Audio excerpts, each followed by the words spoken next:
रामनगर गांव की एक प्रचलित कथा है। दोपहर 12 बजे से लेकर आधी रात के 12 बजने तक गांव के बीचों बीच बनी एक गुफा से अजीबोगरीब आवाज़ें आती हैं। इन आवाज़ों में इतना दर्द होता है कि सिर्फ सुनने से ही दिल की धड़कनें तेज हो जाए। इस गुफा से गुजरने वाले हर शख्स को उसका नाम उसी गुफा के अंदर गूंजता सुनाई देता है। पिछले 40 सालों से इस गुफा के अंदर से भयानक आवाज़ें और ख़तरनाक हरकतें हुई जा रही हैं। एक तो ये गुफा गांव के बीचों बीच है, तो ऐसे में गांव के लोगों को इस गुफा के खौफ को ख़त्म करना ही होगा, और ये तभी ख़त्म होगा जब अंदर से ये खौफनाक आवाज़ें और आकर्षक ख़त्म होगा।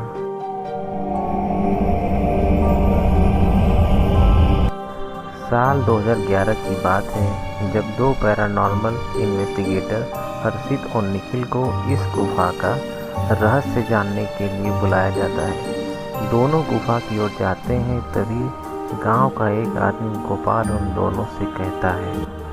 गोपाल कहता है, साहब जी, आप लोग अंदर जाने के लिए छोड़ दो। अभी भी कह रहे हैं कि इस गुफा का सच बहुत खतरनाक होगा।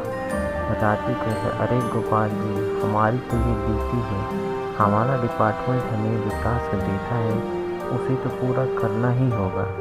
ये कहते हुए दोनों उस गुफा की ओर चल पड़ते हैं, और शाम के करीब 5 बजे गुप्त तरीके से दोनों पैरानॉर्मल स्पेशलिस्ट उस भूतिया गुफा के अंदर पहुंच जाते हैं। हर्षित और निखिल के अंदर दाखिल होते ही गुफा में उनके नाम के गुस्सैल आवाज़ें गूंजने लगी थी, हंसते हुए, चले जाओ यहाँ से, नहीं तो मारे जाओगे दोनों।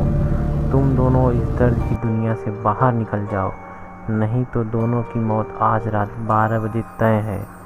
निखिल, यार हर्षित, ये गुफा कितनी अजीब है।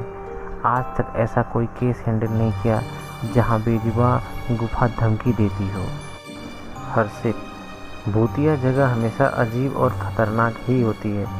बस अब सोचन कम कर और टार्च की मदद से पिक्चर कलेक्ट कर। निखिल गुफा की हर तरफ से पिक्चर कलेक्ट करते करते आगे बढ़ने लगता है। तभी निखिल को बड़े बड़े कदमों की आवाज़ सुनाई देने लगती है। ये आवाज़ उसके ठीक बगल से आ रही थी। वो उस कदमों के आवाज़ का पीछा करते करते गुफा के आखिरी छोर तक पहुंच जाता है। उसे गुफा के अंत में एक दरवाज़ा दिखाई देता है। उस दरवाजे पर लिखा था दूसरी दुनिया का दरवाज़ा। निखिल मन ही मन में ये सोच रहा था कि ये दरवाज़ा कहीं दूसरी दुनिया का तो नहीं। तभी उसे दरवाजे के उस पार से एक आवाज़ सुनाई देती है, निखिल बेटा, मैं तुम्हारा दादा, मेरे पास आ जाओ बेटा। निखिल, बाप रे, ये कैसा दरवाज़ा है, ये तो मेरे दादाजी की आवाज़ है। निखिल को उस दरवाजे के पीछे से उसके दादाजी की आवाज़ सुनाई दे रही थी। वो सुनकर निखिल खुश और इमोशनल हो रहा था।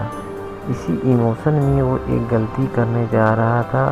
उसने दरवाज़ा खोलने के लिए हाथ आगे बढ़ाया कि तभी पीछे से हर्षित की एक चीख पूरे गुफा में गूंजने लगी। हर्षित की चीख सुनकर निखिल भागता हुआ पीछे गया।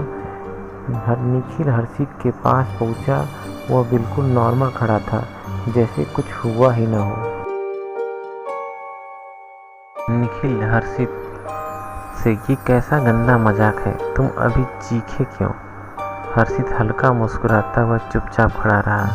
इसके बाद निखिल हर्षित को उस दरवाजे की ओर चलने को इशारा करता है। दोनों उस गुफा के अंत में उस दरवाजे की ओर पहुंचते हैं जहां से दूसरी दुनिया का रास्ता शुरू होता है। निखिल, हर्षित, ये देखो, मैंने अभी तुरंत कुछ देर पहले अपने दादाजी की आवाज़ इस दरवाजे के पीछे से सुनी। मुझे लगता है कि इसके पीछे मरे हुए लोगों की दुनिया है। हर्षित, तो ये दरवाज़ा खोलकर देख लो ना। निखिल, सही कहा, मैं दरवाज़ा खोलता हूँ। निखिल दरवाज़ा खोलने ही वाला था कि तभी उसकी नज़र हर्षित के शरीर पर पड़ती है। निखिल, यार, जब तुम इस गुफा में आए थे तब तुमने सफ़ेद शर्ट और नीली जीन्स पहनी थी और अभी तुमने काली जीन्स और लाल शर्ट पहनी है। भाई आखिर तुमने कपड़े कब बदले? तभी हर्षित के दांत बाहर आने लगते हैं, उसका कद बड़ा होने लगता है, उसके हाथ के नाखून बड़े होने लगते हैं और अब वो पूरी तरह से एक डेविल बन चुका था। वह डरावनी हंसी के साथ एक भारी आवाज़ में कहता है, डेविल, तेरे हर्षित को मैंने 10 मिनट पहले ही इस दरवाजे के बाहर भेज दिया था जब तुमने उसकी चीख सुनी थी। निखिल डरते हुए, मतलब तुमने हर्षित को मार डाला? डेविल, तुझे कोई शक है तो जा इस दरवाजे के उस तरफ, तुझे तेरा दोस्त वहीं मिलेगा। जिस दुनिया से तू आया है वहाँ मरने से पहले लोग रहते हैं और अब तू जिस दुनिया में जाएगा वहाँ मरने के बाद लोग रहते हैं। मौत की दुनिया में तेरा स्वागत है। इसके बाद निखिल भागने की कोशिश करता है लेकिन सामने से वो राक्षस खड़ा था। अब एकमात्र रास्ता वो दरवाज़ा था। जिसने सोचा ये दरवाज़ा इस गुफा के बाहर जाने का रास्ता होगा। निखिल खुद की जान बचाने के लिए दरवाज़ा खोल देता है। उसको दरवाजे के अंदर पूरा अंधेरा दिखाई देता है। उस दरवाजे के अंदर से रोने और चिल्लाने की आवाज़ें आने लगती हैं। निखिल इससे पहले कि दरवाजे को बंद करता, एक लंबा सा हाथ उस दरवाजे के अंदर से आया और निखिल को उस दूसरी दुनिया की तरफ खींच लिया। इससे निखिल की एक तेज चीख निकली और वह डेविल भी जोर जोर से हंसने लगा।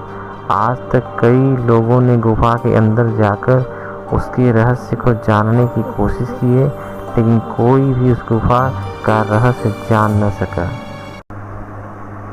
सो हे गाइस, आपको ये कहानी कैसी लगी तो आप हमारे कमेंट सेक्शन में जाके कमेंट करके ज़रूर बताएं और आपको आगे कौन सी कहानी किस टॉपिक पे सुननी है वो भी आप कमेंट कर सकते हैं।